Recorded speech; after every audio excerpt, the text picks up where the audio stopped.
It's nice to see somebody I can relate to on the subject of intersecting with the Kennedys. Jay Leno, I guess is his name, seemed to be spot on. I mean, I'm sorry for him as a man.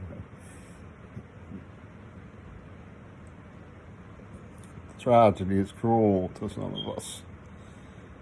But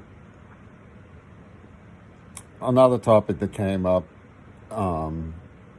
in the imaginary jury box was softcore manufacturers who make the leap for an actress involuntarily. It seems to be legal. I personally don't think it should be. They have generators of bukkake and that you can superimpose on a picture. I thought that probably the most appropriate example would be Sayuri. She was controversial for all of her life, and yet she never made the leap into nudes. And it's a very interesting thing about her is that she emerged from controversial photography, and so it would be, in my opinion, interesting to ask her opinion about those things, because I think one of the things I wanted to do when Hyphen magazine knocked pornography as inherently human trafficking was to talk to Francie D about it, because I wanted to put clothes on Francie D because I thought she was a knockout, and I didn't want to, impinge the lewd mentality of the parochial savage that she admits reacting against led her into pornography, and I wanted to get her opinion. And she just says it's liberating, so, I mean, I think, you're right, I'm not speaking for it, don't get me wrong, would probably say it's misconduct, and shouldn't be done, find a violation of her integrity as a cinema goddess, as they call them. She's a fascinating person. I know some people were afraid of her. I don't really understand. Japanese is a very traditional society, and I found some abnormalities in the pornography industry there. Trace the Axis cinema in the West, Reagan era things. I like Yumi Tereo. I liked Saya. They were softcore porn. And the hardcore porn, they vary. I don't think, I myself have never made love the way they do. I don't really know anything about it. I mean, when Michael Reagan and his sports fans illustrated on me for themselves their favorite style of government, I was completely unaware of it. I woke up with this stuff dripping all over me, and they just laughed at me and said I got plastered with mayonnaise. I didn't even understand what it was, only that it stung. It was weird. Made me cry and stuff. But I've never done anything like that. I don't know very much about it. But if you look at it, it has a sort of eroticism that I find instinctively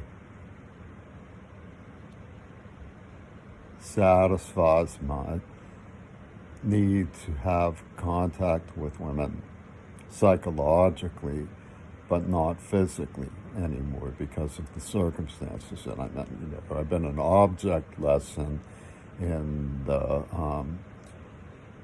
enslavement of a person to by the pornographic system that was developed by people like Trump and McConnell in order to accomplish their annihilation plan.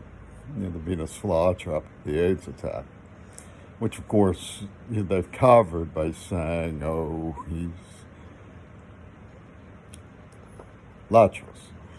Yeah, I mean, their abnormal professoriality about it allows them to hire a girl to go undercover to make love to me and say she wants to be married to me.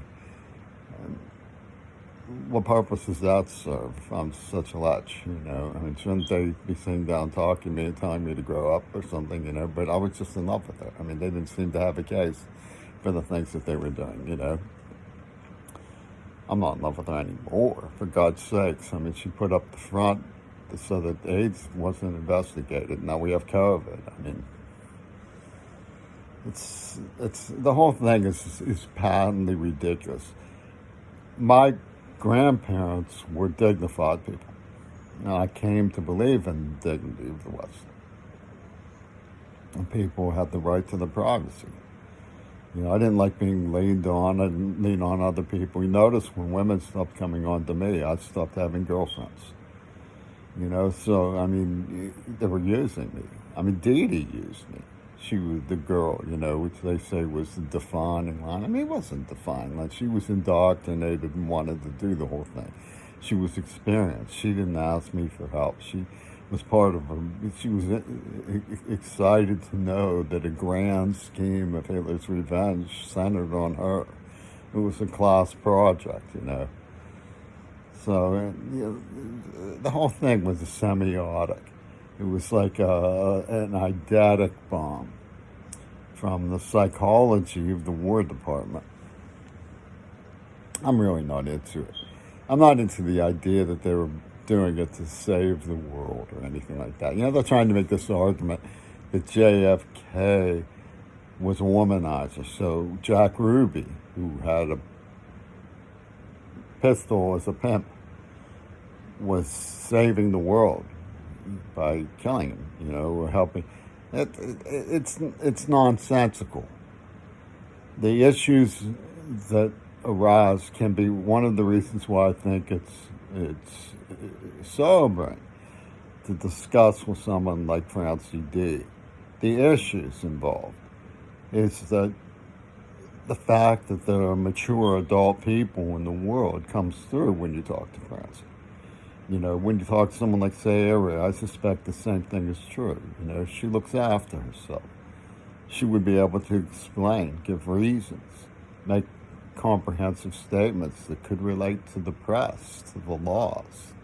What sort of reforms do we need in adult cinema? I mean, we're just going to burn everybody alive who had any kind of romantic relationship. I mean, I saw that during COVID. People were like abandoning their exes, all the whole idea of contact with the past was being ground out, distance yourselves, the house is on fire. And of course it is. We do have to do something about it. But the nonsensicality of the idea, what is it witchcraft to have children too? Because people do make love to have children. I mean, that's don't talk about that, but it's true. And it doesn't mean we should allow, the Sesame Street unemployed to put in PEEP so that they can get cash for PEEP, in Section 8 housing where people are married and stuff. I mean, which is probably what Windows partly is, But we have to address these affairs psychologically on the level of maturity.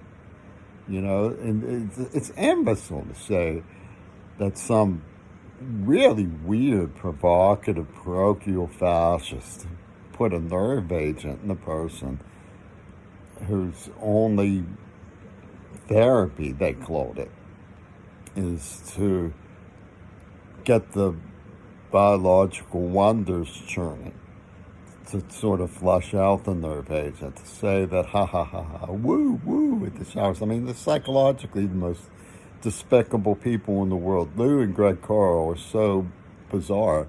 They actually conceived of an idea where they will blow up the world with nuclear bombs if we do not stop abortion and pornography. I mean, that's what they're doing.